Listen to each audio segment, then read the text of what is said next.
சிவசிவா ஓம் நம சிவாய. அனைவருக்கும் வணக்கம். இன்னைக்கு நம்ம வீடியோவில் எந்த கோவிலை பற்றி பார்க்க போகிறோம் பார்த்துக்கிட்டிங்கன்னா, அருள்மிகு ஸ்ரீ கர்ப்பரக்ஷாம்பிகை சமேத முல்லைவனநாதர் திருக்கோவில் பற்றி தான் நம்ம பார்க்க போகிறோம்.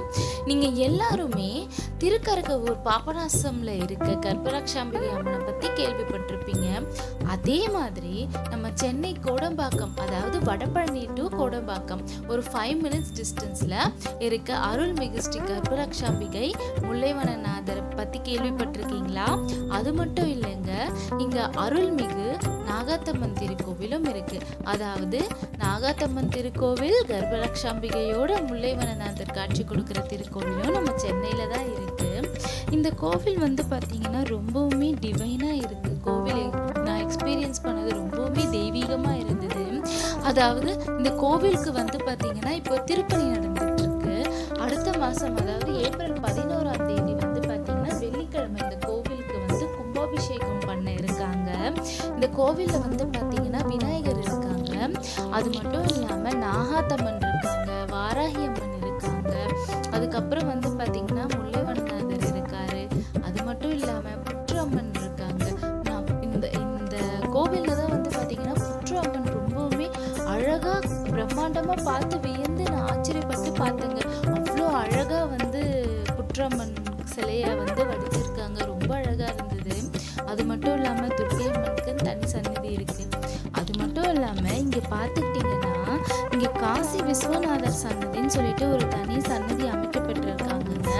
அந்த சன்னதிக்குள்ள பாத்தீங்கன்னா நீங்க உள்ள போனதுக்கு அப்புறம் அங்க இருக்க காசி விஸ்வநாதரை 5 முறை வலம் வரணும் அப்படின்னு சொல்லியிருக்காங்க. 5 முறை நம்ம வலம் வர்றதுக்கு முன்னாடியும் ஒரு சிவமந்திரத்தை சொல்லி நம்ம வழிபாடு பண்ணணும் அப்படின்னு சொல்லியிருக்காங்க. அப்படி நம்ம வழிபாடு பண்ணா நம்ம பாவங்கள் எல்லாத்தையும் காசி விஸ்வநாதர் போக்குவாரு அப்படின்றது ஸ்தல ஐதீகம் கூறப்படுது. அதாவது என்ன மந்திரம்னு பார்த்துக்கிட்டீங்கன்னா, சிவாய நம ஓம், சிவாய சிவவோம், சிவாய வசிவோம், சிவ சிவ சிவவோம், சிவ சிவ என்போம், சிவகதி பெறுவோம், ஹரஹர என்போம், அவன்தாள் பணிவோம். இந்த மந்திரத்தை நீங்க ஒரு தடவையும் நீங்க சுத்தி வலம் வரும் பொழுது இந்த மந்திரத்தை சொல்லிட்டு 5 முறை சிவபெருமானை நீங்க சுத்தி வந்தீங்க அப்படின்னா உங்களுக்கு இருக்க கஷ்டம், பிணி, பீடை, நோடிகள், தரித்திர திசை எல்லாமே விலகி மங்களம் உண்டாகும் அப்படின்றது ஐதீகங்க. அது மட்டும் இல்லாம இங்க பாத்தீங்கன்னா கோவில் வழிபாட்டு முறை அப்படின்னு சொல்லிட்டு பார்த்துக்கிட்டீங்க அப்படின்னா, இங்க ஒவ்வொரு மாசம் 3வது வெள்ளிக்கிழமை அன்னைக்கு அம்மனுக்கு வளைகாப்பு செய்வாங்கன்னா அது ரொம்பவுமே விசேஷமான ஒரு வழிபாட்டு முறைன்னு சொல்லியிருக்காங்க. அது மட்டும் இல்லாம இங்க பாத்தீங்கன்னா தொட்டில் கட்டி நீங்க குழந்தை வரம் வேண்டுவீங்க அப்படின்னா தொட்டில் கட்டுற சம்பிரதாயம் ஞாயிற்றுக்கிழமையில நடக்கிறதாகவும், ஒவ்வொரு வெள்ளிக்கிழமை அன்னைக்கு அம்மனுக்கு அபிஷேகம் செய்யப்பட்டு நெய் நமக்கு பிரசாதமா கொடுப்பாங்க அப்படின்றதும் ஐதீகம். அதாவது நீங்க ஒவ்வொரு வெள்ளிக்கிழமையும் நெய் பிரசாதம் வாங்க வரீங்க அப்படின்னா அம்மனுக்கு ஒரு பால் பேக்கெட்டு, முடிஞ்சா பசும்பால் இல்லைன்னா பால் பேக்கெட்டு, அதுக்கப்புறம் ஒரு முழம் மல்லிகைப்பூ, வளையல், மஞ்சள் குங்குமத்தோட அம்மனுக்கு நீங்க சாத்திட்டு 350 ரூபாய் ஆகுமா. நீங்க பணம் கட்டுனீங்க அப்படின்னா உங்களுக்கு நெய் பிரசாதம் கொடுப்பாங்க. அம்மனுக்கு செய்யப்பட்ட நெய் பிரசாதம் கொடுப்பாங்க. அந்த நெய் பிரசாதத்தை நீங்க நீங்களும் உங்க ஹஸ்பண்ட் இல்ல ஒய்ஃப், நீங்க 2 பேருமே 48 நாள் நீங்க சாப்பிட்டீங்க அப்படின்னா குழந்தை வரும் இந்த கர்ப்பரக்ஷாம்பிகையும் முல்லைவனநாதர் அவளோட குழந்தை பேர் உங்களுக்கு உண்டாகும் அப்படின்றது ஐதீகம். அது மட்டும் இல்லாம உங்களுக்கு 1 வயசுல இருந்து 2 வயசு குழந்தை வரைக்கும் இருக்காங்க அப்படின்னா அம்பாளோட வெள்ளி தொட்டில குழந்தைய நீங்க போட்டு எடுத்துக்கலாம் அப்படின்னு சொல்லியிருக்காங்க. அது மட்டும் இல்லாம நீங்க வேண்டுதல் வச்சிருக்கீங்க அப்படின்னா அம்மனோட வெள்ளி தொட்டில குழந்தைய நீங்க இட்டு நீங்க குழந்தைய வாங்கிக்கலாம் அப்படின்னு சொல்லியிருக்காங்க. அது மட்டும் இல்லாம குழந்தை பிறந்ததுக்கு அப்புறம் இல்ல பிறந்த தேதியோ இல்ல பிறந்ததுக்கு அப்புறம் உங்களோட நேர்த்திக்கடனை நீங்க அம்மனோட வெள்ளி தொட்டில சாத்தி குழந்தைய நீங்க பெற்றுக்கொள்ளலாம் அப்படின்றது இந்த கோவில் சொல்லப்பட்டிருக்காங்க. இங்க பாத்தீங்கன்னா ரொம்பவுமே டிவைனா இருந்ததுங்க.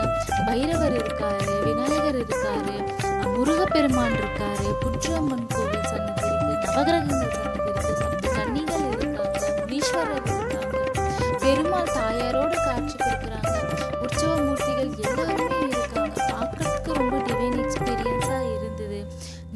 வந்து பார்த்தீங்கன்னா கண்டிப்பாக வந்து இந்த கோவிலை விசிட் பண்ணுங்கள். அவ்வளோ தெய்வீக கடாட்சமாக இருந்தது. முடிஞ்சால் நீங்கள் வந்து கண்டிப்பாக கும்பாபிஷேகத்தில் கலந்துக்கங்க. ரொம்பவுமே நல்லா இருக்கும். கும்பாபிஷேகம் பார்க்குறது அப்படின்றது எல்லாமே ரொம்ப ஒரு பெரிய விஷயம் இல்லைங்களா? நீங்கள் கண்டிப்பாக வாங்க. இங்கே இருக்க கற்பரக்ஷாம்பிகையும் முல்லைவனநாதர் வந்து பார்த்திங்கன்னா கல்யாணம் ஆகிறதுக்கு வந்து கல்யாணம் ஆகலை அப்படின்றவங்க முல்லைவனநாதர் கிட்ட வேண்டிக்கிட்டீங்க அப்படின்னா கல்யாணம் ஆகுன்றதும் புராணத்தில் சொல்லிப்படுறாங்க. அதுக்கப்புறம் குழந்தை வரம் வேண்டி இருக்கிறவங்க கற்பரக்ஷாம்பிகை அம்மனை வேண்டிக்கிட்டீங்க அப்படின்னா கண்டிப்பாக உங்களுக்கு குழந்தை பேர் உண்டாகும் அப்படின்னு சொல்லப்படுறாங்க. எனக்கு கிடைச்ச இந்த டிவைன் எக்ஸ்பீரியன்ஸை உங்கள் எல்லாருக்குமே ஷேர் பண்ணியிருக்கேன். கண்டிப்பாக நீங்களும் கோவிலை மறக்காமல் வந்து பாருங்கள். இங்கே இருக்க கடவுள்களோட அருளால் உங்கள் நினைச்ச காரியங்கள் எல்லாமே சீக்கிரமாக நிறைவேறும். உங்கள் பண கஷ்டம் உடலில் ஏதாவது கஷ்டம் இருந்தாலும் உங்கள் எல்லாமே விலகி இவங்க அருளால் உங்களுக்கு எல்லாமே நல்லதே நடக்கும். நல்லா இருப்போம், எல்லாரும் நல்லா இருப்போம். நீங்கள் நம்ம சேனலுக்கு தொடர்ந்து சப்போர்ட் பண்ணிட்டு இருக்கீங்க. அதுக்கு எல்லாருக்குமே ரொம்ப ரொம்ப ரொம்ப நன்றி. விஷா டிவைன் vlog சேனலை ஃபர்ஸ்ட் டைம் பார்க்குறீங்கன்னா லைக் பண்ணி கமெண்ட் பண்ணி ஷேர் பண்ணி சப்ஸ்கிரைப் பண்ணுங்கள். அது மட்டும் இல்லாமல் நீங்கள் ஆல்ரெடி பார்த்துட்டு இருக்கீங்க அப்படின்னாலும் லைக் பண்ணி கமெண்ட் பண்ணி ஷேர் பண்ணுங்கள். நீங்கள் ஏதாவது சேஞ்சஸ் பண்ணணும் எங்கள் வீடியோஸில் நீங்கள் நினச்சிங்க அப்படின்னா நீங்கள் சொல்லுங்கள். வர வீடியோவில் நான் உங்களுக்காக கண்டிப்பாக சேஞ்ச் பண்ணி உங்களுக்காக நான் எடுத்து போடுறேன். அது மட்டும் இல்லாமல் ஏதாவது கோவிலை பற்றி